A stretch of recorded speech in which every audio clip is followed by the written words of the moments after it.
Page number है आपका 126। ये हम स्टार्ट करने जा रहे हैं अपने हाइलाइटर्स और साथ में जो है वो अपनी बुक पकड़ ले ताकि क्या करना है और क्या नहीं करना हम ये भी साथ में हाईलाइट कर देंगे। जिस तरह ये हमने नहीं करना, काट दो यार। अच्छा चले नेक्स्ट स्टार्ट करते हैं। तो what are the manufacture of ethyl alcohol, कि इथाइल अल्कोहल जो है वो हम किस तरह प्रोड्यूस करते हैं, किस तरह हम प्रोडक्शन करते हैं इसकी। तो सबसे पहले इसमें डेफिनेशन आ जाती है fermentation. So what is fermentation?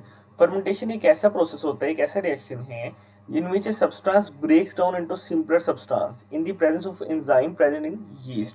कि हम enzymes की मौजूदगी में कुछ बड़े substances को हम तोड़ देते हैं, ब्रेक डाउन कर देते हैं into simpler substances। सिर्फ यहाँ से लेकर यहाँ तक आपकी फर्मेंटेशन की डेफिनेशन हो जाएगी। ठीक है, इसके एग्जांपल में क्या आएगी? प्रिपरेशन ऑफ योगर्ट, ठीक है, और ब्रेड। ये बस एग्जांपल इसकी क्या आ जाएगी? For example preparation of yoghurt and bread is an example of fermentation reaction. ये सारे कट कर दें, ठीक है, इतना ही करना है जितना मैं आपको करवा रहा हूँ। ठीक है, उसके बाद आपका क्या है कि वेरी इंपॉर्टेंट, ये this reaction must be carried out in the absence of air, anaerobic condition होती है टू ऑब्टेन इथानॉल। ठीक है, अच्छा ये जो है ना, बस इतना करने के बाद ना आपने इसकी प्रॉपर्टीज याद कर लेनी है कि फर्मेंटेशन के लिए हमारी कौन कौन सी प्रॉपर्टीज होती है, कौन कौन सी कंडीशंस होती हैं। ठीक है, क्या है condition? The temperature of the process must be kept around 35 degree centigrade. Number one condition क्या है कि फर्मेंटेशन का प्रोसेस एनारोबिक कंडीशन में होना चाहिए, एब्सेंस ऑफ एयर में होना चाहिए। ठीक है, नंबर वन यानी कि आप कंडीशन लिख कर ना आपने नंबर वन के लिखना है एब्सेंस ऑफ एयर, बस इतना लिखना है, एब्सेंस ऑफ एयर। ठीक है, सेकंड कंडीशन क्या होती है कि temperature of the process must be kept around 35 degree centigrade. ये सेकंड कंडीशन आ गई। ठीक है, उसके बाद क्या है कि हम इतना टेम्परेचर क्यों रखते हैं? A low temperature decreases the rate of the reaction whereas the high temperature makes the enzyme inactive in anaerobic conditions. अब हम ये टेम्परेचर मेंटेन रखना बहुत जरूरी है। वजह क्योंकि अगर टेम्परेचर कम कर देंगे तो रेट ऑफ रिएक्शन कम हो जाता है, स्पीड कम हो जाती है, और अगर टेम्परेचर इससे बढ़ जाएगा तो एंजाइम काम करना छोड़ देते हैं। सिर्फ इतना करना है आपने। ठीक है, उसके बाद आपने इसकी जो है ना फर्मेंटेशन की रिलेटेड अगर लॉन्ग में आए तो आपने ये लिख देना, ये देखिए जरा लिखा हुआ है ना। ठीक है, तो ethanol produced in this process is cheap.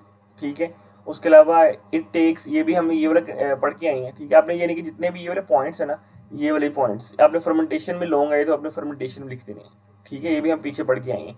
ठीक है, अच्छा दूसरा इथाइल अल्कोहल को बनाने का तरीका कौन सा? हाइड्रेशन ऑफ इथीन और इथाइलिन।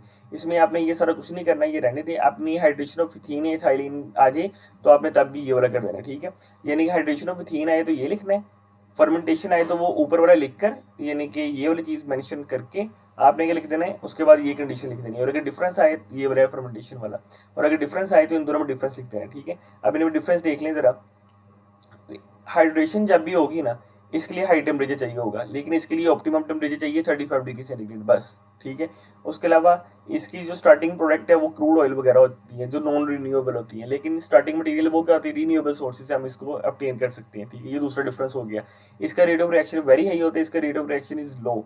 ठीक है, यानी कि इसको होने में कुछ टाइम, काफी टाइम लग जाता है, डेज टू कंप्लीट लग जाता है। ठीक है, उसके बाद इस रिएक्शन से जो प्रोसेस हासिल होता है वो प्योर अल्कोहल होती है, लेकिन इसमें जो हमारे पास अल्कोहल हासिल होती है ना वो 15% होती है, यानी कि प्योर अल्कोहल नहीं होती। ठीक है, उसको फिर हम डिफरेंट प्रोसेस के जरिए गुजारते हैं, जिस प्रोसेस को हम कहते हैं डिस्टिलेशन। डिस्टिलेशन के हम बार बार डिस्टिलेशन करते हैं इस अल्कोहल की, तो हमारे पास जो है वो फाइनल अल्कोहल हमारे पास ऑब्टेन होती है। ठीक है, लेकिन मसला ये है कि डिस्टिलेशन रिक्वायर्स एनर्जी, इसमें एनर्जी बहुत चाहिए। अच्छा, लेकिन इसके अलावा क्या है कि हाइड्रेशन प्रोसेस वेरी एक्सपेंसिव, ये बहुत महंगा होता है। फर्मेंटेशन प्रोसेस वेरी चीप, यानी कि ये बहुत ज्यादा सस्ता होता है। बस ये टेबल आपने लाजमी कर लेना है। ठीक है, ये फर्मेंटेशन के रिलेटेड और ये hydration of ethene to convert alcohol, यानी कि इन दोनों प्रोसेस से बना हमारे पास अल्कोहल ही रही है। ठीक है, यानी कि एक प्रोसेस ये है, दूसरा प्रोसेस ये है। ठीक है, आपको डिफरेंस में भी आ सकते हैं और वैसे भी आ सकते हैं। ठीक है, अच्छा नेक्स्ट है कंबस्शन ऑफ अल्कोहल। आप लोगों ने नेक्स्ट टॉपिक कंबस्शन में आप लोगों ने याद रखना है कि जब भी कंबस्शन होगी, जब भी कंबस्शन होती है आपके पास दो प्रोडक्ट्स बनती है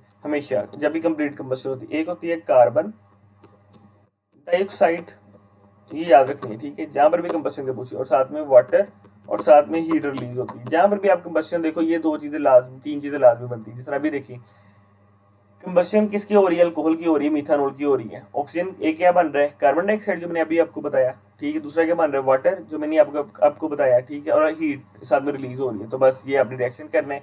तो कंबस्शन रिएक्शन में हम क्या कर रहे हैं कि लार्ज ये इतना बस इसमें इतनी लिखने के बाद कंबस्शन में आपने कंबस्शन सिंपल आ जाए तब भी आपने ये लिख देना, और साथ में ये वाली फर्स्ट वाली एग्जांपल जो है वो कोट कर देनी है।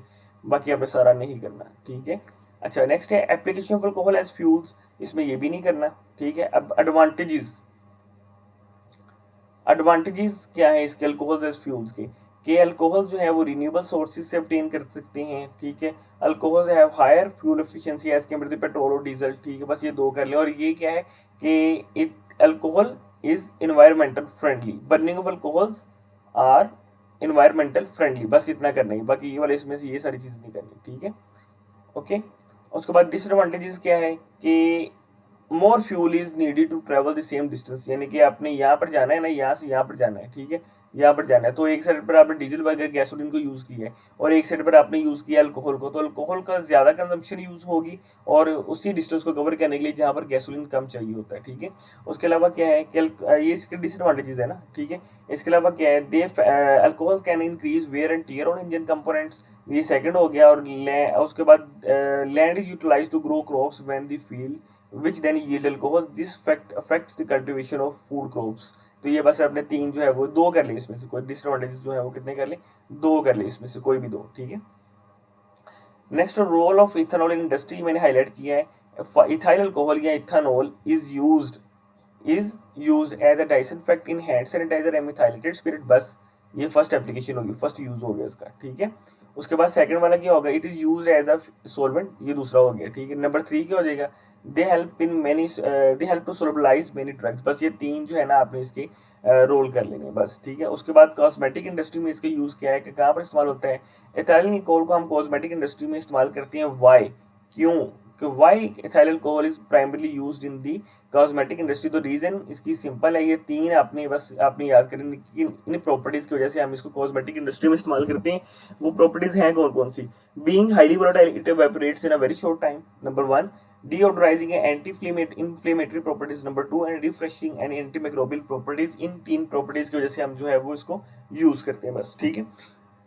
उसके बाद impact of alcohol on daily life, अच्छा जी, उसके बाद हमने इसकी भी यानी कि हमारी डेली लाइफ में अल्कोहल किस तरह अहम है। Number 1, methylated spirit is use as an antiseptic for dressing of wounds and as an antidote for snake bites, बस ये पहली होगी, ठीक है।